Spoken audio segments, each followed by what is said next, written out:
Good afternoon, and thank you for joining us on today's show with the very latest on the devastating year for BC fruit growers and see what support they will receive. And it's been less than a month since the COVID-19 public health emergency in BC was declared over. But with infection rates climbing, how are you coping with COVID? And what are your air travel etiquette do's and don'ts? We'll check in with an expert about making sure it's smooth sailing on your flight. I'm Amy Bell, in for Michelle Elliott, and this is BC Today.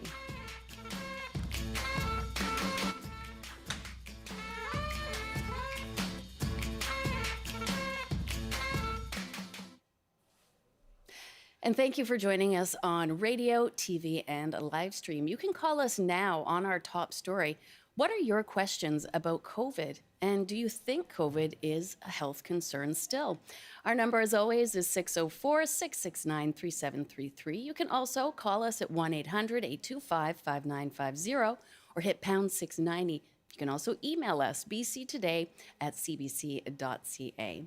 And it has been a devastating year for BC fruit growers, with extreme weather wiping out almost all of BC's peaches, apricots, and nectarines for the year and severely damaging cherry orchards. Last month, the BC Tree Fruits Cooperative, which had provided storage and packing services for British Columbia fruit growers for almost 90 years, announced it was closing due to extremely low estimated fruit volumes and difficult market and financial conditions. CBC reporter Brady Strachan joins us now from Penticton, where Premier Eby spoke earlier this morning about help for the industry. Hi, Brady. Hello there. So what did the Premier have to say this morning? Well, behind me, the press conference is still going. It's in the Q&A part, and there are a lot, maybe you can see in the picture behind me, there are a lot of grower farmers that are here as well. And so this was a chance for the Premier to talk to farmers and then address this crisis that the BC tree fruit industry is going through, not only from the collapse of the co-op, the nearly 90-year-old grower-owned organization that has really been a staple of life for farmers here in the Okanagan, but also talking about the challenges that the industry is facing from extreme climate events and also other pressures, inflation and many other things that are really putting a challenge on growers the last couple of years to make their farming profitable. He did make an announcement of how the BC government is helping farmers through this crisis with the collapse of the co-op and trying to help them find avenues where they can ship their fruit. Let's hear a little bit of what he had to say on all the different measures that the province is putting in place. First, though, I'd like to underline that it can't be just the provincial government that responds to this. We need a strong federal partner at the table as well. One of the things that's been apparent from our discussions to date is the critical role of the federal government around everything from access to labor to the cross-border subsidies that Washington state growers get that our growers don't see here, the need for federal programs to be responsive to the unique needs of the Okanagan and the unique needs of farmers that may have diversified crops. And some of this work was really underlined by Minister Alexis at a recent meeting of the federal government with the agriculture ministers from across Canada, where unanimously the agriculture ministers called for reform to federal programs. So we need them to step up. I've written to the Prime Minister to ask for some very specific things in this urgent moment, as well as an ongoing commitment to work with us. Just like they would work with farmers in other provinces that were facing a crisis like this, we deserve the same treatment as farmers in Saskatchewan and Ontario and Manitoba, in Alberta. The crops are different here. The needs are different here, and we need a federal government that responds to that. Okay, so there the Premier was speaking about what he thinks the federal government needs to do to help farmers. And I'll get into that a little bit more and then talk about what the provincial government is announcing. But what he wants the federal government to do is to match a replant program, a $70 million replant program that the BC government has put in place, and to also offer a 2-year stay on the advance payments of loans out to farmers that would give tree tree fruit farmers a chance to try to get sort of recover a bit before they have to repay those loans. And he also talked about, and this is something I've heard from many farmers, he also talked about the situation with subsidies that U.S. farmers get, specifically apple farmers who get a lot of subsidies, but then because of free trade agreements, they're allowed to ship their apples into stores in Canada, and just the competition that BC farmers have to face. So he wants the government, federal government, to address that. But getting to the announcements that the province is making, and there are a few here, changes to the agri-stability program, so crop insurance. So instead of 80% returns on a claim, moving that to 90%. Also doubling the cap that someone can get in an insurance claim just this year. And he said he estimates that that will put about $15 million into growers' hands, because we know that climate has been a very big issue here. Everything from the devastating winter kill that killed off all of the peach crop and decimated much of the cherry crop. And also, as we know, it's been very impactful on the wine industry. So looking at how the reform crop insurance in the immediacy to help growers. Also, another announcement is $5 million in a fund of a tree fruit resiliency program for climate change. That would be like crop cover, fans, different measures that farmers can apply for funding for to help fight the effects of extreme weather. So finally, and I'll just get to this quickly, some exemptions to rules on the agriculture land reserve that would help farmers in the meantime sort of get some more income to help them get through these tough years. So sort of a long list there, but he made several important announcements today of how the province is wanting to help farmers. And I'll just finally add, a lot of the talk was also about, with the collapse of BC tree fruits, how the province is trying to step in and help farmers find places for them to ship and store their apple crop and other fruits here, because this collapse happened right in the middle of the growing season, just weeks before the apple crop was about to harvest. It really put all farmers scrambling a way to find a place to ship their fruits. So the government has pledged that they are helping farmers with that measure. And Brady, real quick before I do let you go, what are the farmers saying about what their needs and what senior levels of government can do to support them? Right, and so there are different opinions from different farmers. Now, the collapse of the BC Tree Fruit Co-op is quite complex, but I've been speaking with growers that really feel that we could save this cooperative, that the cooperative is essential to the industry as it helps sort of set the prices and protect growers. There's a group that really wants to save the cooperative. They're calling on the BC government to do that, to step in and get it going again. That's also what opposition leaders Kevin Falcon and BC Conservative leader John Rustad have asked in recent weeks. The Premier sort of sidestepped that question and didn't say that the province would do that. More talked about, in the wake of that collapse, what the province is doing to support farmers. So there is a group that really wants the cooperative up going again. Right. I've spoken to other farmers with experience with the cooperative that say that, unfortunately, there is just too much division among the farming growers and too much of farmers just seeking measures that would help themselves and that aren't really the best for the larger cooperative. And because of that, it's really not worth saving. So those kind of debates are going on amongst farmers. They are supportive of some of the measures here today, some of the announcements here today. I've yet to talk to many of them about the immediate announcements today. So it will be interesting to hear if these measures announced today will be enough to help them get through this year and then beyond, and make farming profitable here in the Okanagan. Right, of course. Really appreciate you taking the time with us, Brady. All right, thanks for having me. Take care. Brady Strachan, CBC reporter, joining us from Penticton. It is 12:15, and this is BC Today. Yesterday's program on housing density really struck a nerve with our audience, and here are just a few of your emails. Yvonne from Coquitlam writes, "This is the first time I've disagreed with NDP policy. The housing policy has many negative consequences. Increase in population without pre-planning will overwhelm our healthcare, parks, recreation facilities, transit, loss of trees, increased pollution. The list goes on. Besides, it does not result in affordable housing. Condos are $1 million and are not a place for children." Fiona from Prince George said, "I believe that people need to live with space around them. Children need backyards in neighborhoods to play and learn in. I've lived in Prince George for the past 6.5 years and have lived the rest of my 52 years in the Lower Mainland, starting in Vancouver, then Richmond, then Surrey, then Langley, gradually going further afield for the lifestyle we could afford and liked.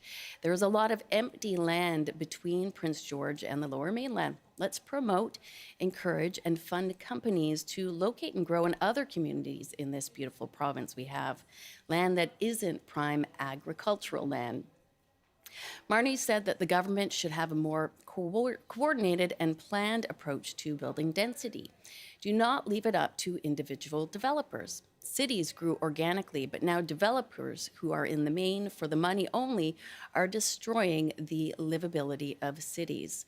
This planned approach should take into account all infrastructure and transportation and not use agricultural reserved land with the climate crisis. We need as much arable land as possible to feed future population, and municipalities should continue to consult their neighborhood residential associations.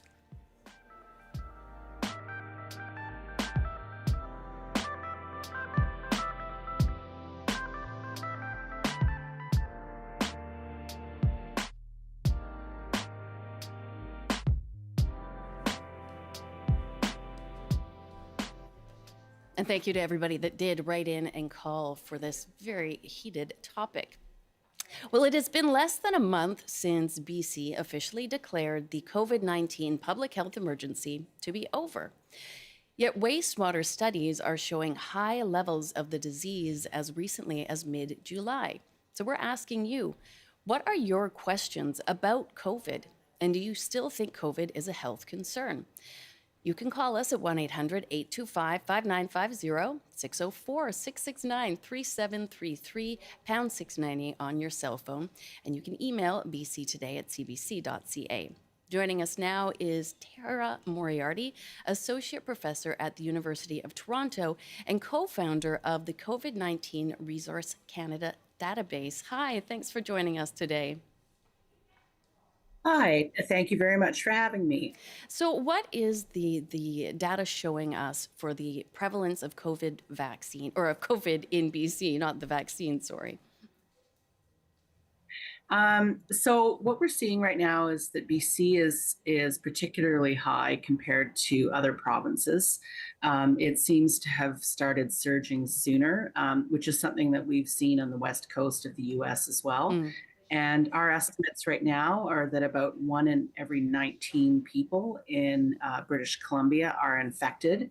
That is as of this past weekend, the last time we did our estimates. And we'll have to see what happens as more wastewater data come in this week. I mean, that is a significant jump. Just looking at the chart that we have up there, it's very easy to see.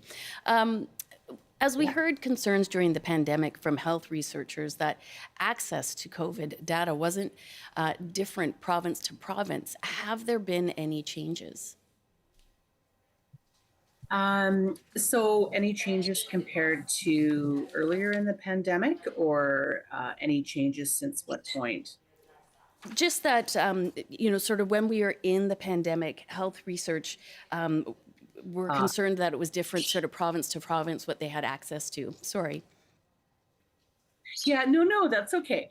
So a whole bunch of data related to COVID, the reporting has really deteriorated over time. Right. There were problems even before Omicron. Some provinces did not report fully or in a timely fashion, but that deterioration has accelerated.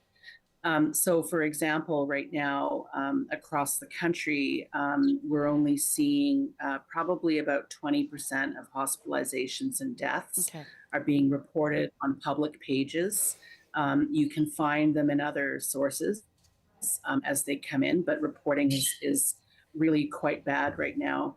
And many provinces are, for example, there aren't enough hospitalizations reported that even the Public Health Agency of Canada is no longer able to pull data that they can report to the public because provincial reporting is really quite bad. So we're in a situation where we have a lot of infections. We have extraordinarily low vaccination rates this past fall. No negligible uptake this spring, with most provinces restricting access to vaccines.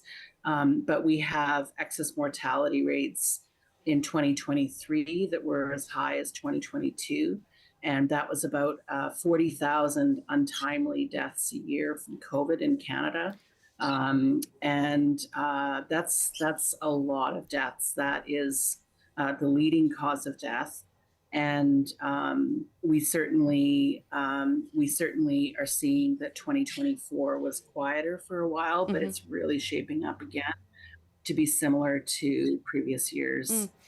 I know, speaking from a lot of people, just anecdotally, obviously, it seems everybody knows somebody currently with COVID right now. It's very common at this stage. Why is it important for the public that we have sort of very clear reporting and very clear communication? So, reporting of serious COVID outcomes is almost perfectly inversely correlated, as we say, with vaccine uptake. Okay. So we've really seen the number of people who are getting updated vaccinations plummet. So about 15% of the population in Canada as of December of this past year. And it's sort of as the reporting of deaths, for example, goes down in hospitalizations, so does the uptake of vaccinations. So it's really crucial to report fully and accurately in a timely fashion so that people understand that there still is an ongoing issue, a major issue, and that it's important to take steps to protect themselves and others. Okay. And it's also important because there are people who are really genuinely at higher risk who don't understand or don't know that they are still susceptible to serious COVID outcomes. And because so little this is talked about as much and we have so much less data reporting, they're assuming that they're okay. And those are the people who are still being hospitalized and dying because they don't realize that they still need to protect themselves. I'm going to go to a call in just a minute, but to that point, by Dr. Henry declaring the health emergency over, do you worry that will all sway people to sort of think, I don't need a booster now, or I can let my guard down a little bit, just in that public perception? Yes, certainly the perception. So there was, for example, when the World Health Organization declared the pandemic or the global health emergency over, probably most people interpreted that to mean that COVID was over. Right. And we saw that worldwide. BC doing it now is, I think most people do think that COVID is over and that it's negligible. So I'm not sure if this change by BC is going to make any additional change in people's behavior. But if it does affect reporting, things like that, it may be an issue. Okay. And certainly it's really crucial that public health officials and provincial officials, leaders in general, still need to be communicating about COVID and helping people understand that the impact is currently as big as it was, bigger than the first 2 years of the pandemic. We're just not acting on it anymore. Okay. We'd love to have people join in if they have any questions or to let us know how they're feeling about COVID. They can reach us at 1-800-825-5950, 604-669-3733, or email bctoday@cbc.ca. We'll take a call now from Sheena in Victoria. Hi, Sheena. Hello. And how are you feeling about COVID right now? To be honest, I'm enraged and have been really since 3 months on, because only for 3 months did Bonnie Henry handle this properly. COVID is still here. The pandemic is not over. It never was over. And it was so irresponsible of her and irresponsible of everybody in Canada, all the public health, the provincial doctors, I can't remember what they're called, because nobody has taken this seriously as it needed to be taken. And everything that the doctor has just said proves this. COVID is still a serious threat, and it needs to be treated that way. I've always said, okay, I want you to change the word plague for COVID, and then see if you believe that what we have been doing is good enough, because it hasn't been. It's really, really quite shocking. I know it's inconvenient. I know people don't like it, but this is a serious illness. And just because you don't like it doesn't mean you can ignore it. And I have to say that, frankly, you in the media have not been helpful, because you just stopped reporting on it. So when they stopped reporting the figures, instead of you guys, going after them and saying, why aren't you telling us the figures anymore? Have they really gone down so much that you don't need to tell them? You just threw up your hands and went, oh, yeah, it's over. I heard a lot of announcers on CBC going, well, during the pandemic's still on. It never ended. Fair comment, and I do appreciate that, and thank you for joining us, Sheila. Tara, how do you feel about that it was, that she was irresponsible and sort of mishandled it after the first 3 months? Should there have been a stronger response throughout the, not just the first part of the pandemic? So it's a very tricky question. So first of all, I don't think that the situation is unique to BC. I think it's, as the caller rightly pointed out, this is seen pretty much everywhere in the world. And the World Health Organization, for example, periodically sort of exhorts countries to start reporting better and reminds them that COVID is not over. Right. I think that especially once Omicron arrived, I think that we really did drop a lot of protections.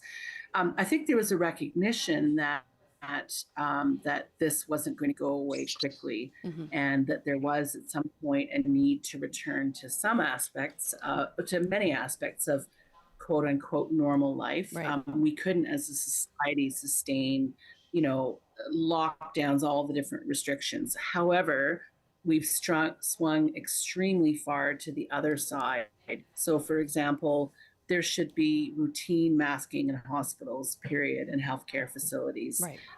COVID numbers are so high all the time that we should be trying to control hospital-acquired infections, because people are by definition more vulnerable there. And we really still need to continue messaging that people need to mask in indoor settings. They need to update their vaccines.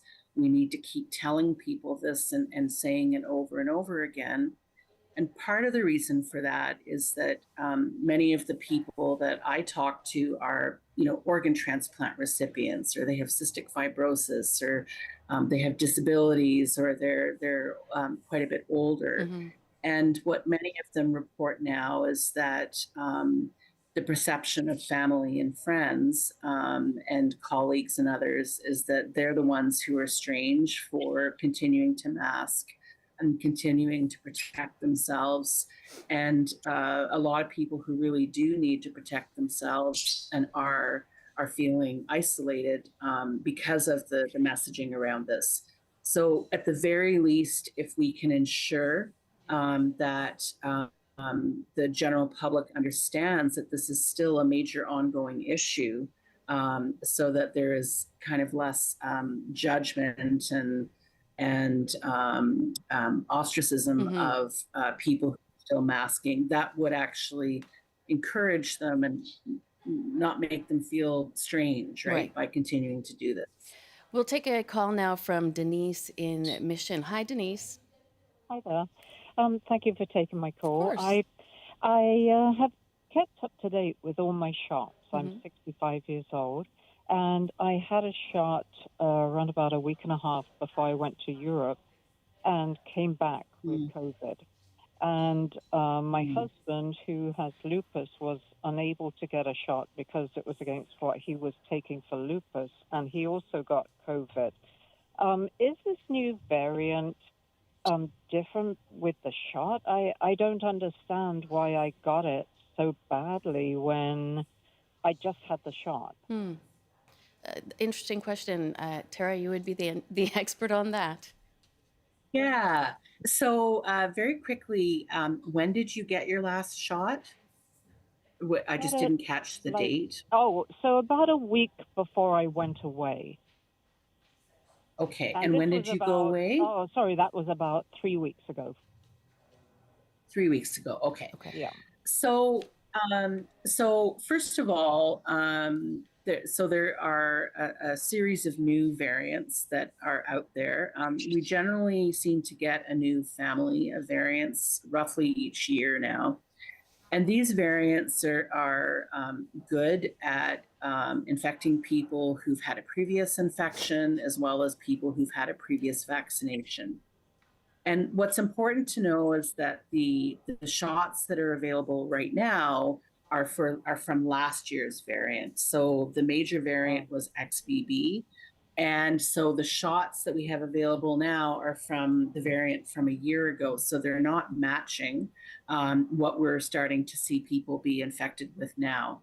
And we're waiting quite desperately as infections go up, but we're waiting to find out about the new formulation of vaccines when they'll be available in Canada. But the reason you wouldn't have had as much protection is because you had an old shot. It may provide some additional protection. It probably does, but not quite as much as a vaccine that has a good match for the current variant. Okay. I hope that answers your question, Denise. And Tara, do we sort of feel there could be delays in getting vaccines as they try to keep up with new variants? Well, it's quite hard to know. There's a lot less coverage of this right now. We do know that, for example, there was a variant that was prevalent until about the spring of this year called JN1, and the company Novavax has made a vaccine targeted to that, and they've submitted paperwork to Health Canada. And we don't know what will happen and whether that will be approved or not. And then the mRNA vaccine manufacturers have chosen to, they've chosen a variant that's a little bit later and that is a very good match for what's circulating right now. Okay. But unfortunately, those companies have not yet submitted their paperwork to either the FDA in the US or Health Canada, where they're a little bit later usually submitting to Health Canada. So we haven't heard any news yet. I imagine that they're trying to time it with the fall vaccination campaign for influenza, but the concern is that it may be too late. Okay. It probably will be too late. A lot of people are getting infected now, so we have quite a problem at the moment. We're almost out of time, but I just want to get one last question for you from Ron. Ron, I understand you're heading out on a trip soon, and you want a little advice. Correct. I'm going on an Alaska cruise next week with 7 family members, 13 to 78. Wow. And based on your 1 in 19, that would expect probably 20 cases will be on board this ship. Right. So what advice would you give us to protect ourselves? Great question, Ron. And Tara, I'll leave that to you. That's a wonderful question. So what I would say is that right now, because of the very high levels of infections, you're right. There is almost certainly going to be at least one person. Probably there could be 20. And a lot of people are not going to skip a cruise because they are sick, because it's expensive. So what I would say is that this is a good time for everyone to be masking. So I would suggest that in common spaces, that you wear a mask, preferably an N95 or a KN95, and that in general that you try to avoid. So, for example, when you're eating, if you can take your food outside, I'm not sure how big the ship is. But if you can eat outside with your family members, you can take your masks off there. That would be a wise thing to do. And then otherwise, just be really, really diligent about masking.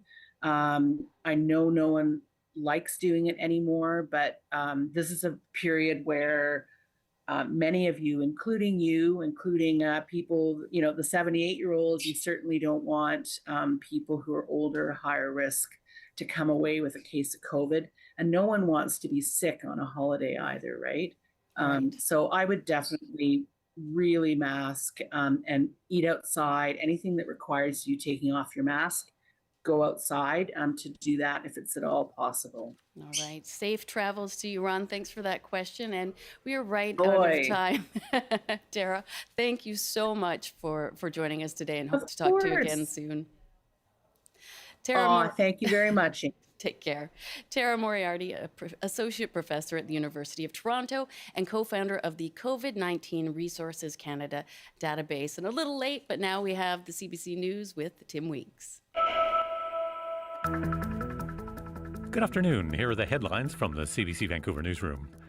RCMP say a 19-year-old Burnaby man has been charged in an online sextortion investigation involving teenaged victims.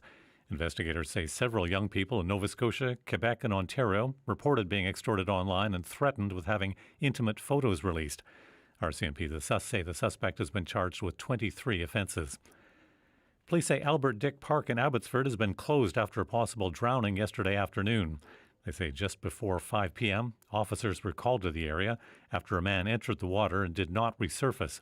Despite efforts by first responders, the man could not be located, and a dive team is expected to assist this afternoon. And BC United leader Kevin Falcon says if he becomes premier, his party will eliminate the provincial income tax on the first $50,000 earned by every BC resident. He says that would save taxpayers more than $2,000 a year at a time when many are struggling financially. The tax cut would cost the province an estimated $5.4 billion in tax revenue. In the forecast, along the south coast, cloudy with some sunny breaks and a high of 21. In the southern interior, some clouds later with a risk of thunderstorms and a high of 29. In the Kootenays, a chance of showers and thunderstorms with highs to 28. In the central interior, clouding over this afternoon with a chance of thunderstorms and highs to 30. In the Peace, showers and the risk of thunderstorms with a high of 23. And for the north coast, some drizzle this afternoon with a high of 17. And now back to BC Today with Amy Bell. Thank you so much, Tim. Sorry, we were a little late getting to you. We just had so many calls. Thank you. All right. Better late than never. Well, somebody who wasn't late in this next story, Canada took hold of Olympic sprinting glory on Friday, and it's thanks in part to Jerome Blake. The Burnaby sprinter, won gold as part of the 4x100 men's relay, and it was the first time the Canadian men had won that event since 1996. Blake spoke with Early Edition host Gloria Makarenko this morning, and she started by asking him if it was clear his team had won by the end of the race. Actually, no, because of like where I finished. I finished on the second bend at the 200-meter start, really. So I went in like 50 more meters, and I started looking at the jumbotron. But like how I was looking at it, it looked funny, so I couldn't see. So I'm like hoping. I was like, oh man, like I hope we're winning right now. And I'm looking, and it looked like we're winning. I was like, okay, that looks really good. That looks really good. And then like I heard in the stadium announcers was like, Canada wins. I was like, what? So I started running, and then like I just started running. I was like, oh my goodness. I put my hand on my head and I just stopped, and I was like, I lay on the ground. I was like, oh no, we just really did that. And I got up and started running to find the rest of the guys, but it took forever because I was so far away. Because there was like a protest launched like right away as soon as the race finished. So we're like, okay, like what's going on right now? So we're just like watching, and then like it says Canada wins, and like once we see that, we're like, okay, we're good. So it was like more or less like we're just waiting, and we're like, okay, this is good, and then like everyone started celebrating, and it was like, okay, this is really good. And then we seen like our head coach, which he never comes in the stadium. He never comes. So we looked and we seen him like Glenroy, who's like he was a part of the '96 team.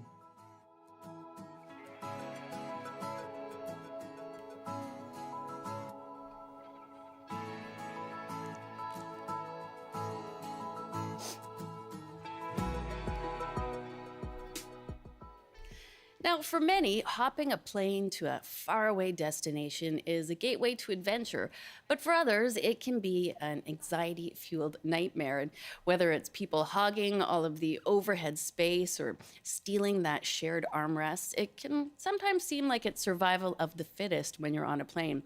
So, we want to know, what do you think about airline and airplane etiquette? Has it changed for better or for worse over the years? And what are your air travel etiquette do's and don'ts? Call us at 1-800-825-5950, 604-669-3733, pound 690 on your cell phone. You can email bctoday@cbc.ca. Joining us now is Nuwan Sirimanna, founder and etiquette coach, Etiquette Matters Institute of Etiquette. Hello, thank you for joining me today. Oh, we're just having a little bit of trouble with your audio. Can you hear us, Nuwan? Hello. Oh, there you are. Thank you. Thank you for having me. Delighted to be here. Oh, it's wonderful to have you here. I find this endlessly fascinating. Tell us about your role as an etiquette coach. Etiquette, basically, we are based in Toronto, Ontario, and also operating from the Oakville and Grimsby. Okay. My journey into etiquette coaching started with my interest in how people interact with each other. I first got into this through my work in the hospitality industry, where I teach, coach, and train hospitality team members on their character development, personality development, and the technical aspects of the trainings. And then over the time, I saw I'm making an impact and just wanted to continue that. And then secondly, so when you work in the hotels, you see all people from all walks of life and how they behave, how they interact with the hotel staff and the one another, how they use the hotel facilities.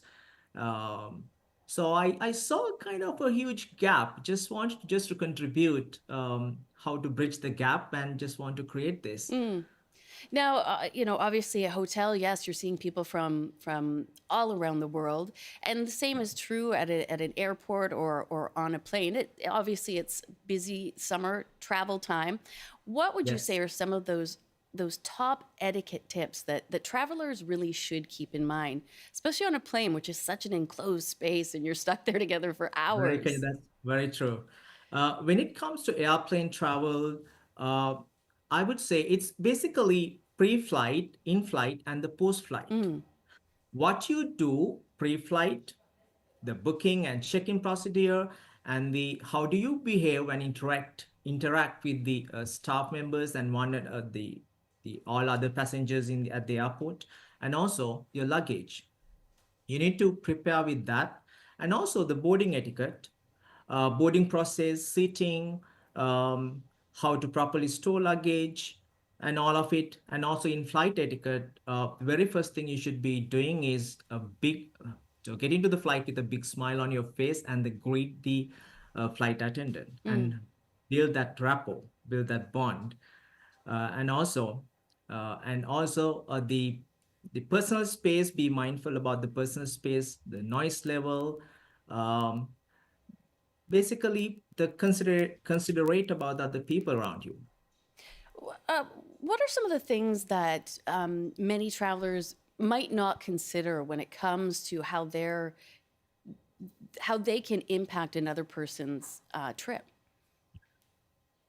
When it comes to etiquette, the principles of etiquette is all about consideration, respect, and honesty.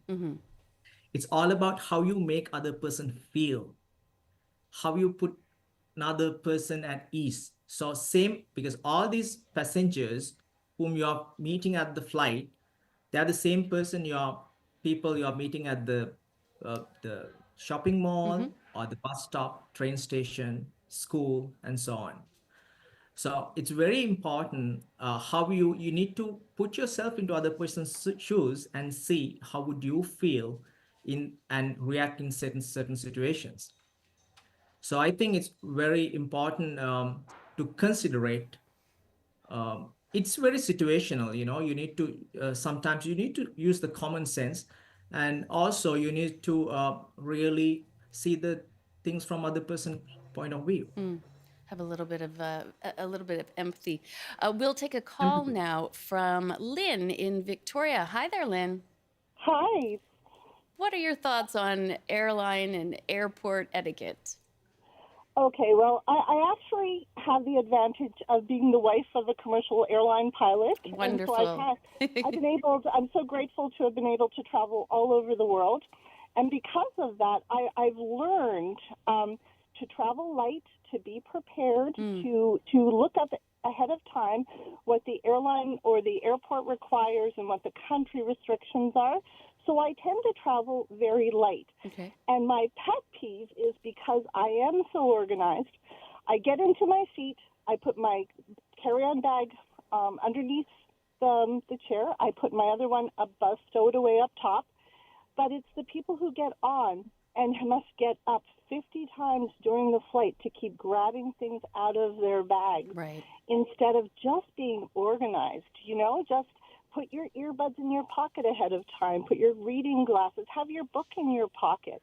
It's a 3-hour flight. How much stuff do you actually need, right? Yeah, for sure. And Lynn, I appreciate you have, such a unique perspective from your travels and with your husband.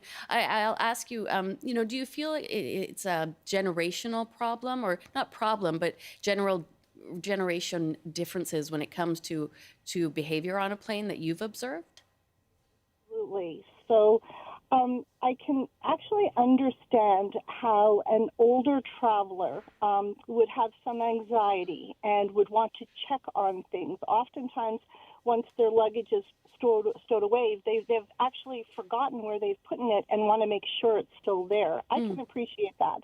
I can appreciate they've forgotten to take their medication out, or they travel, they don't want to put everything in their pockets because they'll forget. Right. That having traveled with older relatives, I understand that dynamic, but it's really interesting how the younger generation, the 20s to early 30s, require so many creature comforts, once they get on an airplane. And you're like, it's a very short flight. How much stuff do you actually need to take out of your bag and shuffle people in order to accommodate yourself? Yeah, that's an interesting point, Lynn. Thanks so much for joining in. And Nuwan, do you feel there is a big difference in etiquette styles when it comes to different ages and generations? I think what she emphasized was very important. Just pre-flight, firstly, I would like to acknowledge what she said, and it's very true. You need to really mentally prepare before you get into the plane. Even before you get out of the house, you need to mentally prepare you need to visualize not only this peaceful flight, you need to mentally prepare about the long queues and all the uncertainties could arise. In terms of, I think, in terms of generational, the gap where it comes, you need to could be using using headphones while when you're working on the devices and consider it with the people around you, and these are very important. And also she mentioned very correctly that you need to have that this little backpack with all these earbuds and also the headphones and all that. It's very convenient for you and for also for the travelers as well. It's all about just to considerate about the people who was traveling with you, right? Come prepared and respect everybody else's space around you. Correct. I would 100%. I would love to have people call in, especially if you are, say, a flight attendant or you work in an airport, just about how you see airport and airplane etiquette. You can call us at 1-800-825-5950, 604-669-3733. Email us bctoday@cbc.ca. We do hear, horror stories of somebody taking their shoes and socks off on a plane and popping it up on somebody else's armrest, or eating, incredibly messy food and spilling it on their seatmates. Is that actually that common, or is this something that I guess maybe social media has really, caused people to try to shame people and just post so much more content? So taking off your socks and all these habits, if your feet order, you know that. Right. So it's not advisable to take off your shoes in a long flight, because it can create not a pleasant experience for everyone else. And also, same time, it's important to not only that, even the wearing very pungent fragrances, it could some people could be allergic, because you are in a very congested area, right? You need to be very mindful about what you do and how you prepare yourself when you are in the long haul flight.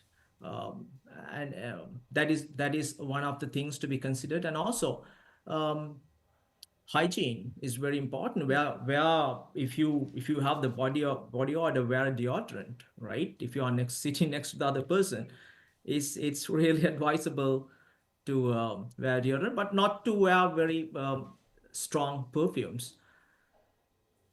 Those things are very, very important.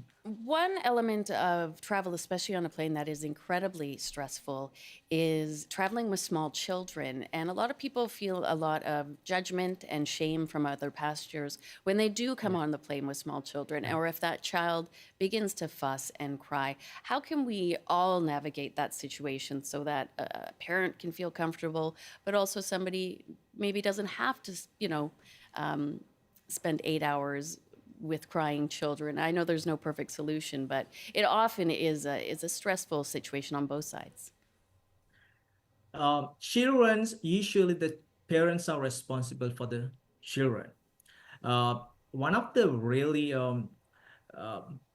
reclining seats and the other beside the reclining seat constantly, it really bothers the person behind you. Same time, children kicking their seat on the back of their seats, it's really bothered the other person in front of you. So you need to really make sure that you educate your children before you get into the flight, and how to behave. That could mitigate the situation. And also, sometimes we have to empathize, because they're kids, you can't do much about it. Right. Depend on the age variances. You really need to think about in that perspective as well. I always try to remind people that they were babies that were crying on planes once too when they were little, so we have to have a little understanding. We'll take another call, this time from Jennifer in Mission. Hi, Jennifer. Thanks for calling in. Oh, no problem.